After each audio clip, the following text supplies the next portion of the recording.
All right. Well, we'll go and get started 'cause I know people will keep coming in, but I want to be respectful of everyone's time here today because we have assembled what I think is a pretty awesome and amazing panel today of some fantastic alumni working at some of the coolest places that I think around, and so I'm super appreciative of all of them taking time out of their day. For those who don't know me, I'm Temple. I am the director of the School of Journalism and Media Studies, and I've been putting together these panels so that you can see where some of our graduates end up, hear about what their jobs are, hear about how they got there, and get some advice from them to really understand their paths and what they're looking for, whether they're hiring interns, hiring new associates, things like that. And so I don't want to go on and on because I know you all can hear me anytime. So let me turn it over to our panelists. What I'll be doing is I'll ask each person just going alphabetical by the last name because that's the always the easiest. So Tiffany will be first here in just a moment. They'll introduce themselves, say where they work. You can talk a little bit about what you do, some of how you got there, of your career path if you want, and then we'll just go around the screen and hear from everybody. So Tiffany, if you would like to kick us off, welcome and Yes, thank you so much for being here. of course. Hello, everyone. I'm Tiffany Arnett, and I work at Disney, and more specifically, Disney branded television. So what I specifically do is I oversee the social for Disney Channel, Disney Junior, Disney XD, and then coming soon, some Disney Plus stuff, which is really exciting. But yeah, I have been working at Disney basically my entire career. It's been pretty crazy. Time has flown by. But yeah, I started at Disney almost out of high school, college. I had temped a little bit before after graduating from college, and when I graduated, I knew that I wanted to work in marketing for entertainment and specifically either theatrical or television. And so when I graduated, I moved back home to LA. And with the entertainment business, it's a lot about who you know to get your foot into the door. Um, and I actually found another way to get in, which is through temping. So I found this temping agency that actually focused on supplying positions to some of the entertainment companies in the Burbank area. And so that was another easy way to sort of get your foot in the door. And so I happened to, do a couple of temp jobs, and then I landed at Disney Channel. And my temp position turned in from a like 1 month temp position to I was a temp for I think a year and a half. And then I just like so happened to get hired on. And so I've been here ever since. And when I first started, social media was like Facebook and MySpace. So there's been quite the transformation when it comes to digital and social media at our company since I've been here. And I've kind of been along for the ride the entire way. I was one of the first two people on the social team, and I've helped grow it from, just a Facebook page and maybe a YouTube page. And now we are on so many different platforms supporting so many different priorities. And it's pretty exciting. We get to do a lot of fun stuff. It's not, a normal everyday job. There's something different every day, and it keeps it exciting because we get to work on all of these like fun, fantastical properties. And yeah, that's a little gist of what I do. Awesome. Thank you so much. And this panel is also the best because everybody has branded their background so nicely. So we appreciate that. So in case you forget There who you anybody go. is, you got the shoes, we got the headgear, NFL, and of course the castle, which is iconic. Well, thank you very much.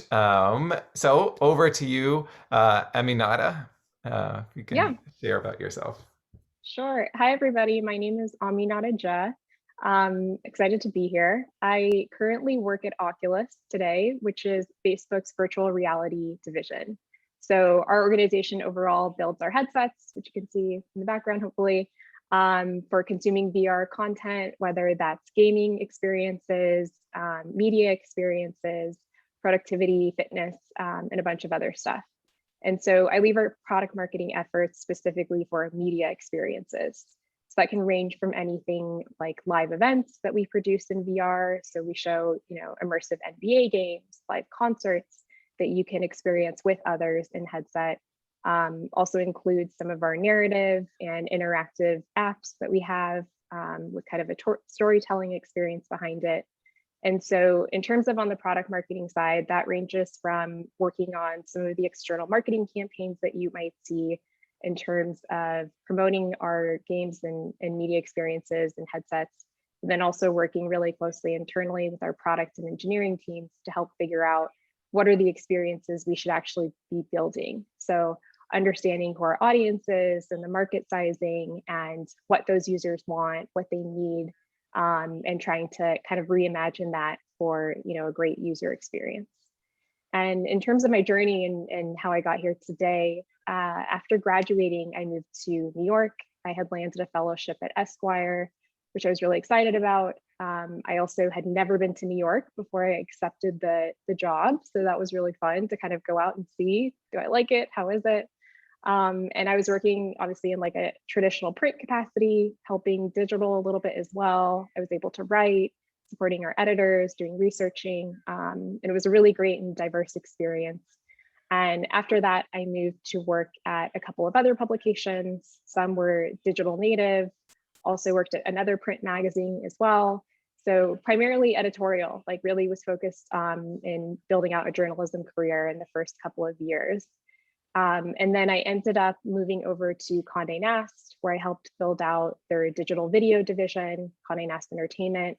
So that was really their big bet and kind of first foray into establishing their brands with a much stronger digital presence and specifically with video.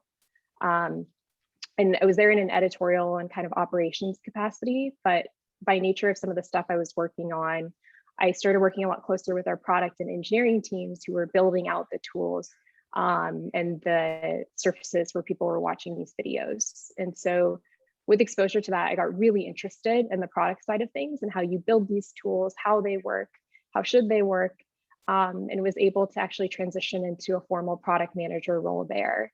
And then from that moved over to the brand side, so leading product management for Vanity Fair and Glamour, and then moved over to Facebook a couple of years ago, where I originally started on newsfeed, doing product marketing for our ranking signals. And then just last year moved over to Oculus, where I'm now focused on virtual reality.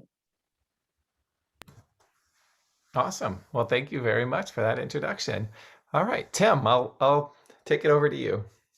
Yeah, thank you. Hello, everybody. Well, I was at SDSU. I was in the journalism program with an emphasis in advertising. I went directly out of SDSU into an ad agency where I spent a few years, ended up going to San Francisco and worked for a great ad agency called Goodby Silverstein and Partners. At that time, they were by far the best agency in the country. And it was an incredible experience.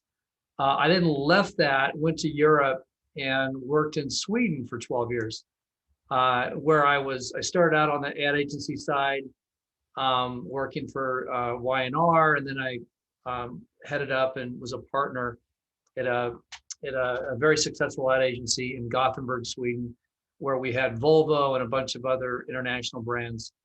And from that work, I was recruited to go back to the US again and work for Volkswagen.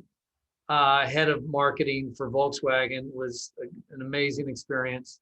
But when I was there, we did that. I don't know if you remember the ad, the little boy dressed up as Darth Vader who brings the car alive and all that. That was definitely the ad that keeps on giving, because every year there's somebody who calls and wants to do some kind of story about that ad. But from there, I went to Activision, where I spent 7 years working on the video game business, building up the sort of marketing machine of Activision. Call of Duty was our biggest title. We also had Destiny and Guitar Hero and several other big titles.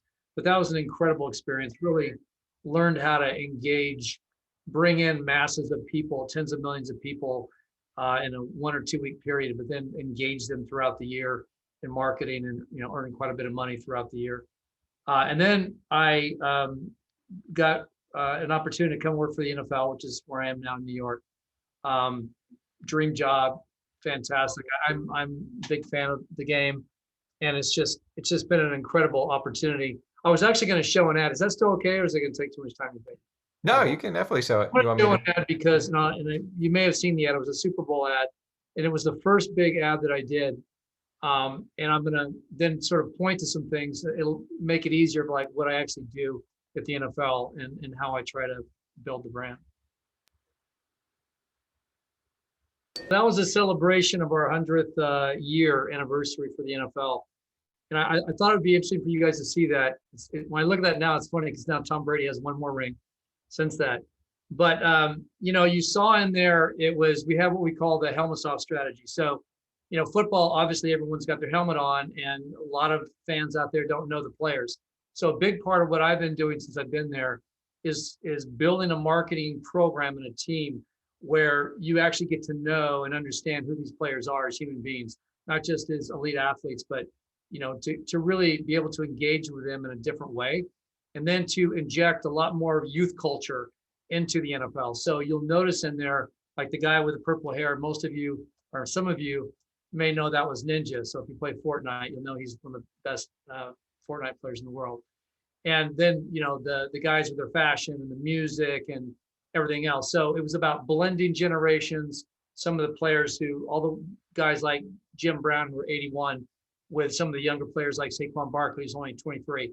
It's like bringing generations together, injecting youth culture into the NFL, and really creating a much more sort of fun, open, accessible NFL than ever before. Because my primary job for the NFL is to basically build the fan base, like bring more and more people to the NFL as fans and get them to engage, of course, in watching the games, but also in all of our owned and operated websites and apps and things like that. Because essentially we make money through broadcast negotiations of licensing our content out. That's primarily how we make money. But then we also make money by obviously selling things, with our logos on it, licensing our logo out to different, major partners, and then also getting people to come to see our content, because then we monetize and make money off that as well. So anyway, that's what I do in a nutshell. Awesome. Thanks so much, Tim. Let's turn it over to Doug. Thanks, Temple. And Tim, thank you for sharing one spot that was definitely cost more to make than Van's entire annual marketing budget. Much appreciated. Yeah, that I can imagine the casting alone from that probably made somebody's career. That's pretty incredible. Yeah, hi everybody. I'm Doug. I'm from the class of '88. That's 1998. That's before most of you were born. So yeah, I'm putting some years on my resume, but I look after the Vans brand globally, and I've been with the brand for 17 years. When I started in 2004, Vans was a $360 million company that, after 40 some odd years in business, still did most of its business in the state of California. Today, Vans is a $4 billion company that does business in about 90 countries around the world. So we've been on a really fun ride. And it's been a real pleasure being a part of it. Our headquarters is down in Orange County in Costa Mesa. We had about 700 employees there before the pandemic started. But we have offices all over the world. And one of my favorite parts of my job has been seeing our brand go global. Again, pre-pandemic, I used to go to China 4 times a year, Europe 4 times a year, really get out and see the world of Vans, which is great. And what makes Vans work is this concept of enabling creative self-expression. When we talk about that, we look through the lenses of art and music, action sports, and street culture. And we try to tie those all together with a red thread of creative self-expression. And that's a very globally consistent message. That's something that's inside all of us as human beings, is the desire to express ourselves. as Tim just showed so well. And so we're able to inspire people through those what we call cultural pillars. The business today is about 80% footwear, 20% apparel. We're evenly split between men and women and have an incredibly diverse following all over the world that we really love. We call all of our fans our collective Vans family, and we try to come across as a very familial brand. Our emphasis, all joking aside about Tim's ad budget, is really emphasizing grassroots marketing. We do a lot of things on the ground. So the pandemic's been really interesting for us. We've had to really think about, when you can't be in person, how do you recreate that and retain that sort of emotional connectivity in the virtual space? And when you look at a lot of the content we've generated in the past year, you'll see that that's been the focus of our work. Temple? Awesome. Thank you, Doug. And in just a few minutes, we'll open it up. So if you're a student, think about questions that you have of this group. So when I come to you, you can raise your hand, you can drop questions in the chat. But before we do that, I want to go around one more time to everybody and just ask you all, at this point, what are either lessons you've learned or just sort of general advice that you think would be really good for students to know, just given your career experience, and what would be helpful for them to be thinking about now? Well, same order we can go. So Tiffany. Yeah. So I was thinking about this, and there was probably 3 different things that I would say that would be good for you guys to sort of remember as you're sort of going into your careers. The first one I would say is, when you get into a job, you're going to be really focused on doing a good job and making sure, you're getting your actual job done and showing everyone that you're great at it. But one of the things that I think maybe some people overlook as they're sort of like blossoming into their career is how important relationships are with people. I would recommend you making sure that you maintain and establish relationships with your coworkers and anyone around you, just as much as you do with everything else.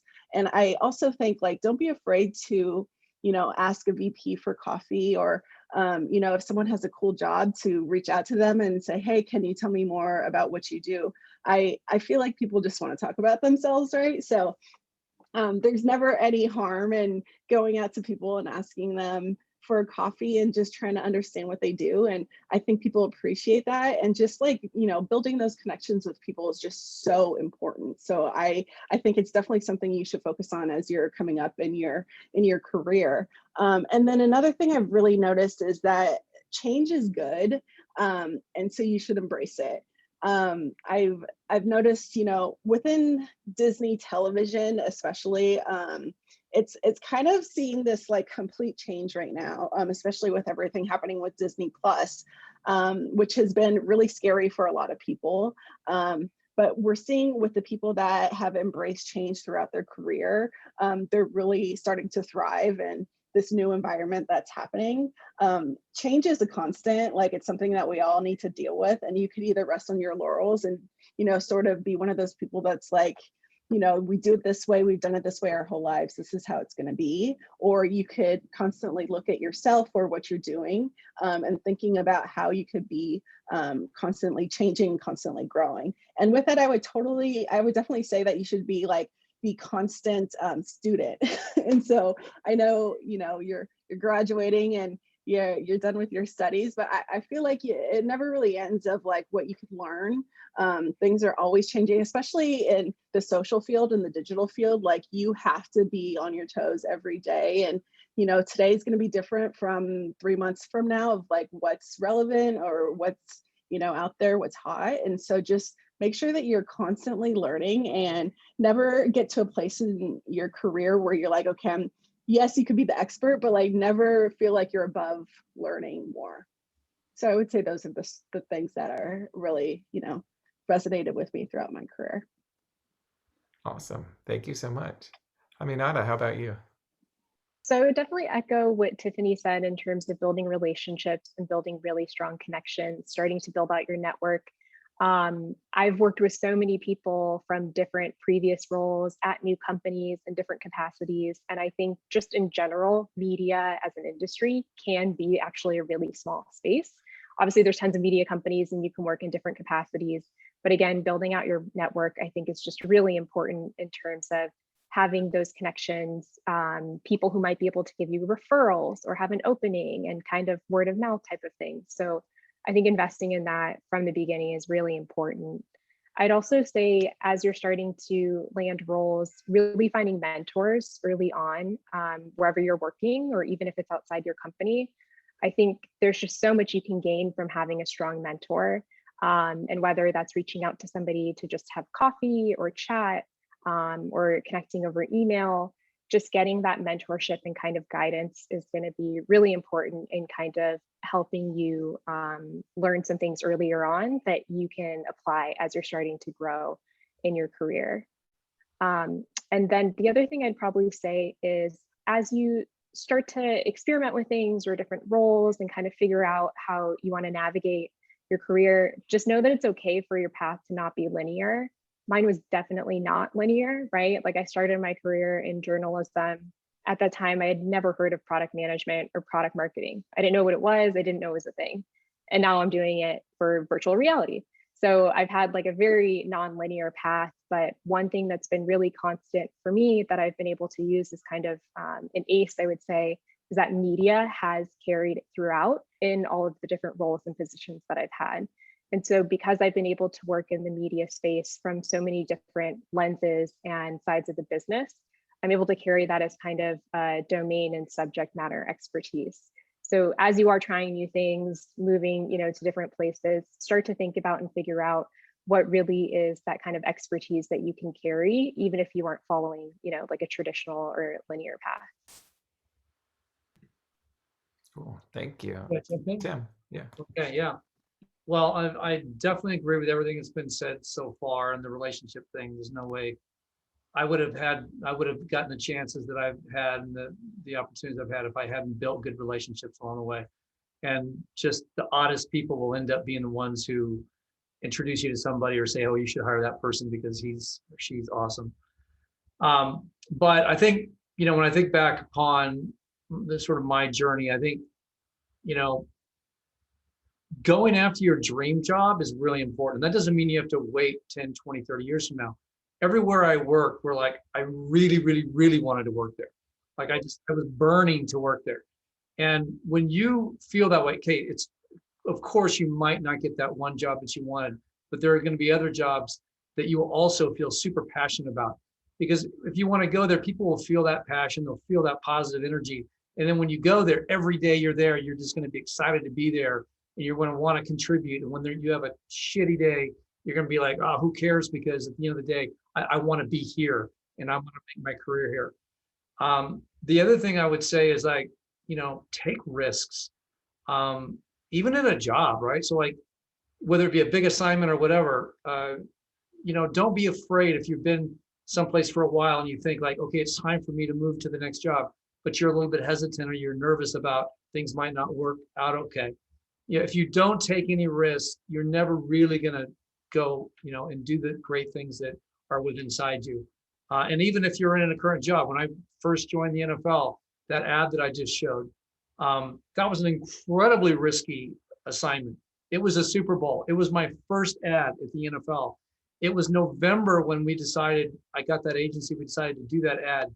And we had to recruit over 50 athletes. They had never had over 3 athletes in a commercial for the NFL before. And I said I wanted to do one with 50. And, we just found a way to do it. And we just swung for the fence. I shouldn't say swung for the fence. It's the wrong metaphor, wrong sport.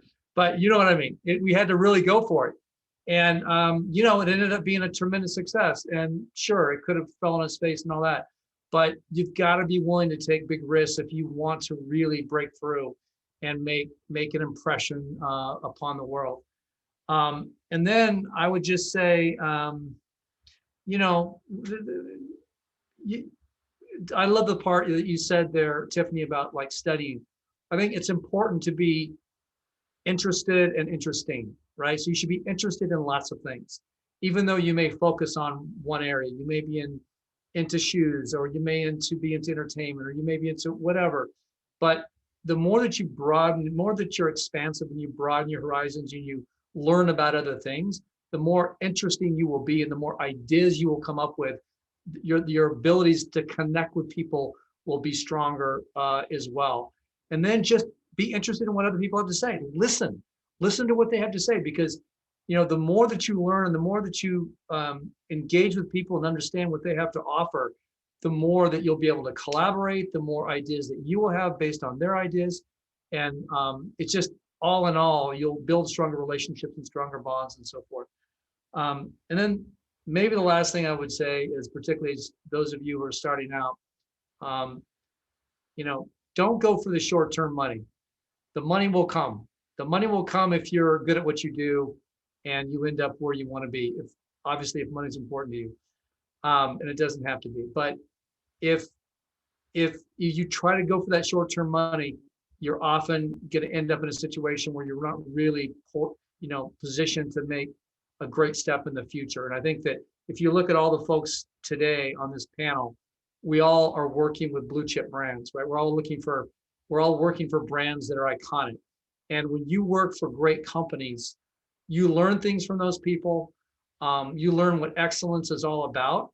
And then when you are ready to move to the next place, believe me, the future employer will be looking where you've come from, right? They'll look at, what companies have you worked at, because they know that your capabilities and that the things that you have learned in terms of the right culture and the right sort of, the way that you're focused will be reflective upon where you've been. So I would say, get with those great companies and just don't go after the company that will give you an extra $10,000 or $20,000, $30,000 in the beginning. That's what I would share. Thank you. Yeah, it's great advice. Doug, how about you? Tiffany, Aminata, and Tim, where the heck were you when I was graduating from college? That's all really excellent advice. And the people who are listening, I think this is really gold that you're getting. I'll try my best to add what little there's left to say. All the advice you've been given so far is outstanding. To build on Tim's concept of being choiceful, I would say, we always ask the question, why Vans? You should have a very good answer to that question. So to Tim's point, I think you have to have some level of specificity in what you're thinking about. I guess the other side of that, I would ask you to think about is how that company's or how that brand's values equate to what you stand for as a human being. We try to drive into who you are as people. And so if you care a lot about sustainability, if you care a lot about racial justice, whatever it is, make sure you're working for a company whose values align with yours as well. There's a lot of shiny objects out there, but I think you want to find the soul, your own and that of the company you work for too. And people, brands are being more overt about that than ever before. So you should be able to find that purpose pretty easily. And if you can't, that's also a good insight too, right? If you can't find that deeper meaning. Second, all three people talked about intellectual curiosity. That is the number one skill that I look for in executives, is intellectual curiosity. What that means is not only being interested in a lot of different things, but finding novel associations among them. So, Tiffany works for Disney, but she has to find interesting things on planet Earth and then think about how they apply to Disney. That's intellectual curiosity. So yes, you want to be interested in a lot of different things, but you want to find those novel associations as well. And then finally, balance out your IQ with your EQ. So we of course, we all look for functional understanding of the subject matter expertise is what they call it these days. So you have to be an SME. You have to be a subject matter expert. But once you're an SME, it's somewhat table stakes. From there, it then becomes about emotional intelligence. And it's about how you're able to influence and how you're able to lead others, right? And you don't do that these days through a title. You don't do that through an org chart. You don't do that through a paycheck. The way that you do that is through influence, and influence is something that comes from your ability to understand other people. Guess what? You have to listen. If all, Tiffany mentioned people love to talk about themselves. If you don't ask me, if we get through 20 minutes and you've talked about yourself and haven't asked one question about me, you don't have a very high level of emotional intelligence, is what I would say. So you have to really balance your subject matter expertise with that human insight. I think those are all very important things.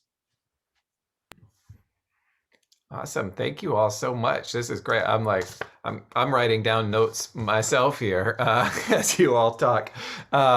So we'll open it up to anyone who's here. If you have questions, if you want to be brave and be on camera, or just actually use your voice, you can raise your hand or just come off mute, or you can type in questions into the chat, because I've got a million questions I can ask them, but I want to provide you all the opportunity to ask your questions, so you don't just hear the things that I'm curious about from their careers and their perspectives. So one thing I know, as they get the courage, this always happens. So I'm buying them a little time.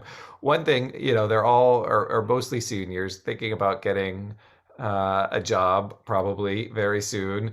What is something that you think in your fields or your areas, you look for in cover letters, resumes, or if they're applying for either jobs or internships even, what are some things that you think helps them stand out, either from what they're doing or what they're saying in their cover letter? So that's for anybody. Good question. I, from a purely cover letter and resume POV, so usually when it gets to me, it's like been filtered right by our HR team a little bit. But for me, what I look for is maybe just like a little bit of diversity and experience or thinking or interests. Sometimes like the most random things will stand out on a resume to me. Like I remember someone put like their favorite hobby is like making banana bread. And just having the confidence to sort of like show off who you are, in addition to some of the, the experience that you have. I know you guys won't have that much experience at this point. Yeah, I think for us, we're always looking for like a diversity of opinion. And so maybe any sort of way that you could show off like your different interests, or, what you want to do, or whatever it may be in your resume, that's pretty helpful, at least when it comes to like our entry level positions. Yeah, I would just add that like the concept of a cover letter, like don't bother. I think you have to go on LinkedIn and really start working your network and working it hard. Who someone said that earlier, matters, and that 6 degrees of separation is real. If you send me something on LinkedIn, I will look at it, even if it's ever so briefly. And you have to break through the clutter, is what I would say. I cannot tell you the number of LinkedIn messages I get that say, I'm applying for job, blah, blah, blah, advanced. Could you please put in a good word for me? This is from a complete stranger. No, I can't. Actually, for anyone on this call to put in a good word for you, we have to feel good about that, because we have to know you, because it's a reflection on us as professionals when we suggest somebody else for a role. So no, none of us would nominate a complete stranger for a job. So be more thoughtful. Again, go back to what I said earlier, be choiceful. I would much rather have you not say you want a job and say, there's 3 reasons I love Vans and here's what they are. Show me some insight, make me spend more time with your post. But there's a lot of laziness out there. So if you can just be in that top 10% that's not lazy, you're that much farther ahead, I would say. I have a question for you, Mr. Palladini. So Mr. Palladini is my dad. I'm Doug. I'm not that old. how would you suggest then, if we were to reach out to you after applying to a position, because of the filtering process, like what kind of message would you like to see that would have us stand out, that can get you to get to know us a little more? Emma, what do we have in common? What right, based on what you know about me right now, what do we have in common? We're from Orange County. Okay, what else? We're on this call together. How did that happen? I got a notification from the JMS posting. Which means we're both Aztecs. I went to school with your kids. There you go. So Emma, we're both Aztecs. Yeah. So start your note to me saying "Go Aztecs." I know you graduated in '88. You know, just find the points of connectivity. I'm from the OC.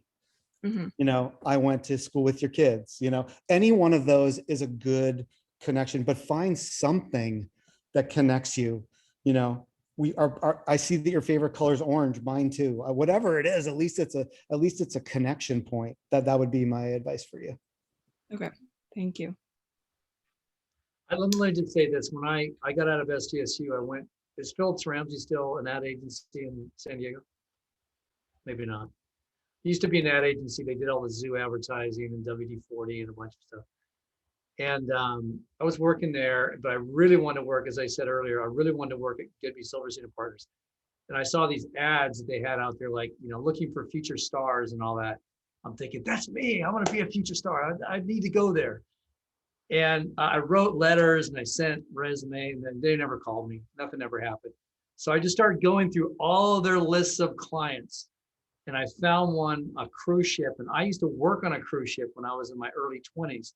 And I was a waiter. And I thought, aha, this guy, he must not know anything about ships. And they just got this account.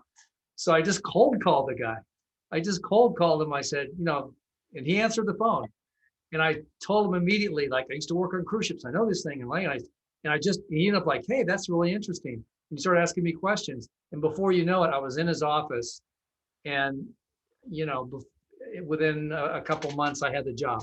So I think, doing your homework and understanding where you connect, I think what Doug said is 100% accurate. Find that sort of human connection where you may have something to offer them, which is unique to yourself. And then at the end of the day, they're going to like that sort of that personality, that side of yourself, which is kind of a go-getter. They're going to appreciate that. Because at the end of the day, particularly when you first start your first few jobs, you're gonna be working a lot, right? You're gonna be, if you're not, it's not gonna be a very pleasant experience, because they expect you to sort of get in there, dive in there, and really work hard. And so, you're gonna show that level of eagerness and that spirit when you first start talking to them. That's very important, that they can feel that you're ready to jump in and really work hard and contribute and be a part of the team.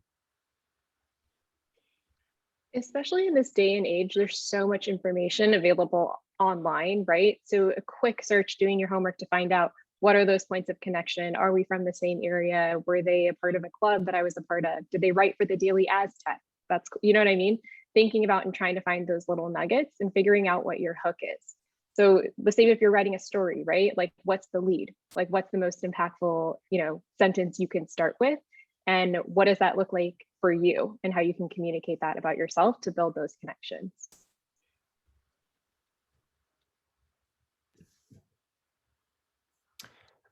Yes, to follow up, just to reaffirm what everyone here has said, is, I've been at SDSU since July. I'm relatively new here. I didn't know anybody on this panel, before July, before recently, but I used LinkedIn, and I tracked down people that I thought were interesting or working at interesting companies, and I just reached out, and that's why they're here. So it's not some secret club that exists where it's using LinkedIn as a way to find and connect. And then I would lead with, I'm the director of the School of Journalism and Media Studies at SDSU. That's going to be the very first sentence, because that's going to be the connection. And so I'll know right away, who I am and why I'm reaching out. I'd be curious to know how you all have managed either challenges in your careers or challenges more recently.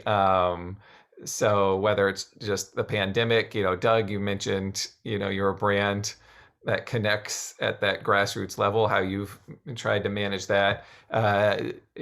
Tim, we've got the NFL has had a lot of attention by former presidents and people like that surrounding some of its social justice. So just thinking of any of those challenges, either in your organization or just for yourself as you've gone through your career, and just how you've managed. What's your approach to handling when those challenges arise?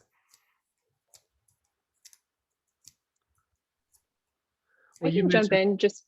Go ahead. Please go ahead. I can jump in just a recent one thinking about last year, the pandemic. So with Oculus Quest, which is our headset, we, as I mentioned, show a lot of live events. So concerts that are immersive, games, and a lot of comedy shows, other experiences. Obviously, there were no events happening in person last year, right? So how can we pivot and kind of think about a way to still provide people with that type of content and experiences that we know they're interested in, and also have an even greater appetite for, because they can't go in person to go watch a show or something. And so I think in terms of one way that we dealt with that was we were able to recognize that there was this massive shift and immediately kind of switch gears to start to experiment with different ways that we could still create this content, whether it's leveraging some new technology that we were able to build and bring in-house, or just kind of figuring out like how are we going to stay nimble and flexible to sort of work with this new reality, and recognize the opportunity that's coming with it. Because again, there was such a greater appetite for people to still have those experiences and connections with one another because quarantine, because they weren't able to be together in person. So I think it was really the flexibility and the quick recognition that we needed to shift and make a shift was how we were able to kind of navigate the situation. Yeah, I feel like I probably should talk about it, and probably shouldn't talk about it. What the NFL has been through the last couple of years. You mentioned Temple, social justice. It's it's one of these things to where you really you'll probably come to points in your careers and your lives where you got to dig deep and you got to figure out what's the right thing to do, and realizing that no matter what you do, you're going to have a level of controversy or debate or noise that may get you off track, right? And so really digging deep and thinking through situations and getting alliances together with your core colleagues of what you're going to do, and then being willing to sort of stand the heat, because it's going to come, and not backing down, because it'll make your job more satisfying, and ultimately it'll open you up to more opportunities, and people identify somebody who's willing to say what they think, say it with a level of conviction, back it up with substance and so forth, and be willing to kind of face the fire, so to speak. And I think that when I joined the NFL, they had lots of problems, and they had suffered in their fandom and so forth. And we really had to think through and be willing to look backwards and say, yes, we made some mistakes. We made some mistakes, and we're now going to move in this direction, and we're going to be consistent. So there were people who wanted to mow us down because, yeah, you made mistakes, and guess what? You're still making mistakes, and we know that you're not really genuine here. So, and if you listen to that, you wouldn't move ahead. You would just you'd go everywhere. So, and I also think that people in general, transparency is difficult, right? People don't like to admit mistakes. People don't like to say they were wrong. People like to open up and say, well, maybe I could have done that a different way, or maybe I absolutely screwed that up. So, being willing to be strong enough to say that yes, I wish if I could do it all over again, I wish I would have done it differently. But guess what? I've thought it through, and this is the direction that we're going to go, and this is the direction we will go. And the NFL really did commit to that, and we were consistent with it on many different levels. If you look closely at our games and our websites and our commercials and everything, whether it be on the back of a player's helmet, whether it be on the field, whether it be on a PSA, what have you. We were very clear and consistent about where we stood on social justice issues. We were very consistent on pushing for people's right to vote and get out to vote. And there were some things that a lot of our fan base didn't like. You know, and I'm in charge of consumer insight. I'm in charge of research. There are lots of things. There are lots of our fan base who said, well, I'm not going to watch your TV programs anymore. I'm not going to be a fan of yours anymore. And we had to be willing to say, all right, fine, do not be a fan then. Good riddance. You know, if you don't, we talk, I think Doug talked about values. These are our values. If you don't want to be a part of who we are and our values, then don't watch. Don't be a part of what we're doing. So you have to be willing to do that. You have to be willing to sacrifice that in order to be successful down the road. So, Tim, when we joined the Black Lives Matter movement last May after George Floyd was murdered, we had people send us videos of them throwing their vans in the trash just because we said that Black Lives Matter. Yeah. And same thing, I think you have to have the clarity of your conviction as a brand these days. And that's why you all have a tremendous opportunity, because we as brands, as Tim said so clearly, are being much more overt about our purpose, what we believe in. And if you see a brand standing on the sidelines, trying to stay out of it, trying to be quiet, I think that should be a watch out. That should be a watch out for you. So I really applaud that. And I agree with what everyone's saying. For us at Disney, obviously we're going through the same sort of, reevaluating who we are as a brand and how we approach some of these issues that have come up in the past year. And it's really, Disney's a very conservative brand traditionally. And so it's been a big change for a lot of people in perspective and mindset. But I think what has been important in pushing all of this forward over the past year and beyond is that people like me and people, you guys will have a tremendous impact on what the future of all of these companies will be. And speaking up and expressing that opinion. And again, to what everyone has said, it's like, what's your integrity? What's your values? Like, what do you stand for? And then just being consistent and pushing that forward. And also just like, what's your why? And just consistently expressing that to everyone and showing the benefits of like what, this new world could look like for everyone and why it's a value to the company overall. And so I think it's just like, there's a new sort of wave coming across, every company right now. And you guys will have a huge impact on that. And I would say just, don't be afraid to fail. It happens all the time. So it's like a failure is a learning, a win is a learning. Like, you just continue to learn, continue to embrace change, and just stand up for what you believe in. Awesome. Thank you. So raise your hand if you have any questions. We just have a few minutes left, or just come off mute or drop it in the chat. I see a couple people's videos have appeared, so I'm trying to provide opportunities. Christopher, do you have something? Christopher Hilton, I saw you raising it. Okay. I'm just wondering if you all think that your first job out of college is really like fundamental in how the rest of your career will pan out. I know, Tim, you said you went straight out of SDSU into one of the best ad agencies in the country. Personally, I've been putting a lot of my pressure on myself to find like a really prestigious first job. I'm just wondering if you all think that's of high importance.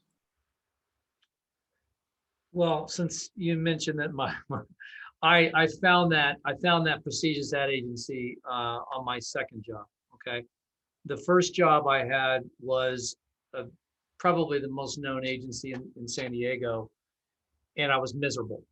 I mean, really, really miserable. Every day I came to work, and I hated it so badly that I sort of, the only way I could get through is to promise myself, if I feel this way in a year from now, maybe it was only 6 months, but if I feel this way in a year from now, the way I feel today, I'm quitting. And that was the only way that I could get myself through it, but I wasn't going to quit until I got through that year. I didn't have nobody knows what this is, so it doesn't matter, but I didn't have the best manager in the world, I don't think, at that time. But I persevered and I got through it. And I ended up, I think because of the way I showed up every day, that others within the agency saw that, and then they gave me a better job, and then I got a chance to actually prove myself, and then I kept my sights on the next job. So what I would say is that it may suck when you first get your first job, and you may think to yourself, oh my God, how could I have spent all this time in school and done all this? And now look at this, look what situation I'm in right now. Got to persevere, you got to do your best to stick through it, but there's always that other job. I mean, you may even change careers, right? You may start in one thing and decide, I actually don't want to do this. I want to do something different. And that's okay. My wife started in finance on Wall Street, and now she's a very successful producer for films and TV, right? So there's lots of people who start in one area, realize it's not for them, and they decide to switch to something else, and that's completely okay. But I do believe that once you get into your career, so I'm trying to take off the pressure of the first job here, Christopher, but once you do get into your career, I do think it's important to work for really, solid, highly respected companies, because the people who you're going to work with, they're going to meet, and because of that leverage that you will have for your next job. Thank you. One thing I would just add too is that I also agree, like, I don't think your very first job is going to make or break and fully define the rest of your career.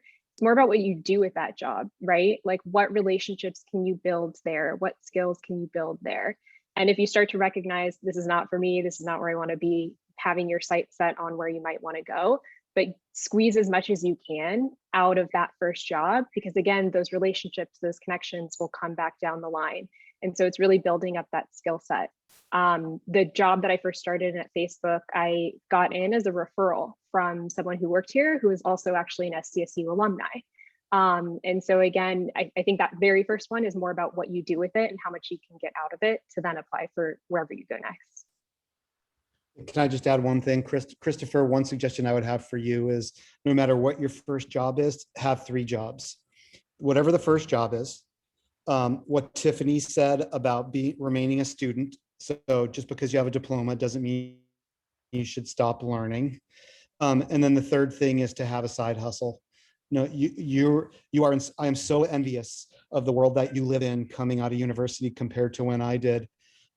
Always have something extracurricular going on that's interesting to you personally, that has nothing to do with the career you're following, just something that you enjoy. And then that'll help you evolve your thinking as well.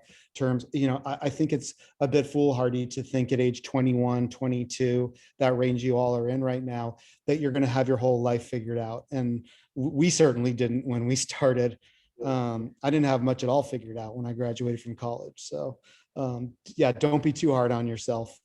Just have a lot of things going on. Agreed. That's great advice for myself too.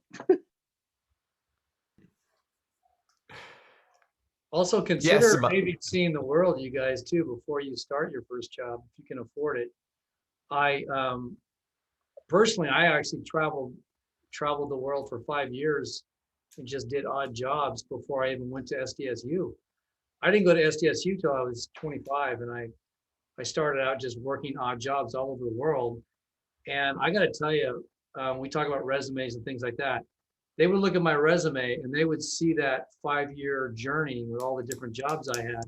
And that was one of the first things that stood out.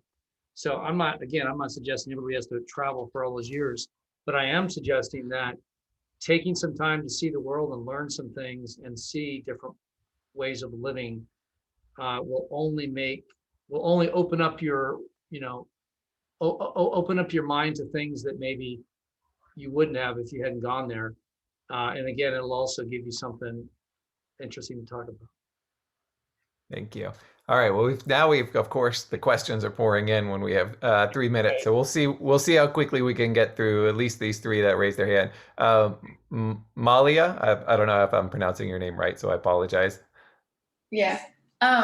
So some of the other panels that I've seen from like advertising people before highlighted how hard it was when you're starting to get some of your creative ideas to actually be taken by like the administration. They said, you know, you have to kind of work your way up until they actually like listen to you. And I just kind of wanted to hear your opinion on whether that held true for you in your careers.